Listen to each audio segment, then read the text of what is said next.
Let's see the question. So question में given है कि for an oscillating simple pendulum, the tension in the string is maximum and at the main position and minimum at the extreme position.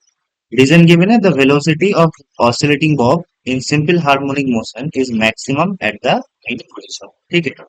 So इस question में जो key concept है, key concept that is in case of SHM velocity क्या होता है? Velocity is equals to omega times root over a square minus y square.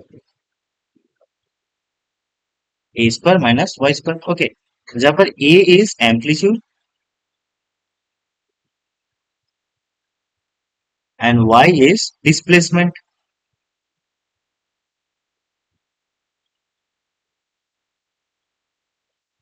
Okay. Now question में given है कि एक सिंपल पेंडुलम है. ठीक है. सो एक सिंपल पेंडुलम तो हम ड्रॉ करेंगे यहाँ पर. This is our simple pendulum. The tension in the string is maximum at mean position and minimum in extreme position. ठीक, ये हमारा एसर्शन है. सो टेंशन एक्ट करेगा इन दिस साइड, नीचे के साइड में एक्ट करेगा mg. If the angle is theta, okay, and the simple pendulum is doing SHM like this. So ये एंगल भी थीटा होगा और ये होगा t cos थीटा. ओके, और ये हो इस डायरेक्शन में होगा mg cos थीटा. ठीक. नाउ यहाँ पर एक सेंट्रीपिटल फोर्स एक्ट करेगा in this side, that is Fc. So Fc will be what? Fc will be equals to t minus mg cos theta. mg cos theta. ठीक है. और ये जो डिस्टेंस लेंथ है, इसका लेंथ अगर l मान ले, so F C will be M we square by L, और v is the velocity of the simple pendulum. So M we square by L is equals to T minus M ji cos theta. ठीक है. तो यहां से कह सकते हैं कि T is equals to M we square by L plus M ji cos theta. ठीक है. नाउ वेलोसिटी क्या होता है? Velocity is equals to omega times a square minus y square. Okay. Now at mean position में y क्या होता है? 0 होता है. ठीक. सो मीन पोजीशन में वेलोसिटी क्या होता है? वेलोसिटी मैक्स होता है, is equals to a omega. ठीक. सो मीन पोजीशन में वेलोसिटी मैक्सिमम होता है, and at extremum position, that means when y equals to a, at extreme position velocity minimum होता है, दैट इज इक्वल्स टू 0. ठीक.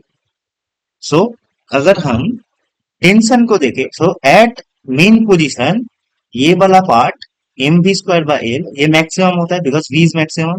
And also ये जो m जी cos theta है, m g is constant but cos theta term we know that cos theta का जो graph होता है, कॉस थीटा वर्सेस थीटा, इसका जो ग्राफ होता है वो कुछ ऐसा होता है. ठीक है. दैट इज एट 0 डिग्री उसका वैल्यू मैक्सिमम होता है, that is 1. Okay.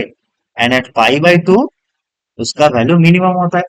So at mean position theta is equal to 0.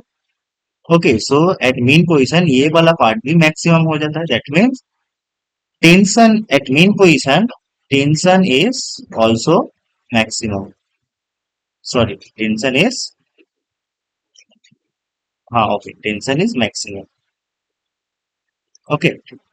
And at extremum position velocity 0 हो जाता है. सो ये वाला पार्ट 0 हो जाता है at extremum position. And m ji cos theta वाला जो पार्ट है at extremum, so cos theta का वैल्यू 0 डिग्री से हम जितना बढ़ाएंगे कॉस थीटा का वैल्यू उतना कमेगा. ठीक. That means tension will be minimum in case of extremum position. ठीक है. सो हमारा एसर्शन और रीजन दोनों ही सही है, that tension is maximum at mean position and minimum at extreme position, and velocity of oscillating bob in SHM is maximum at mean position. Okay. But we cannot say कि इस assertion का ये reason D एकदम सही है, क्योंकि हम यहाँ पर देख सकते हैं कि यहाँ पर थीटा का भी एक डिपेंडेंसी है, ठीक। सो सिर्फ वेलोसिटी मैक्सिमम हो रहा है, इसके लिए ही टेंशन मैक्सिमम हो रहा है, ये हम नहीं कह सकते, because there is an dependence of theta also, right. So both statement is true but R is not correct explanation of A. Okay, so option number B हमारा सही हो जाएगा। Okay, hope you understand it. Best of luck.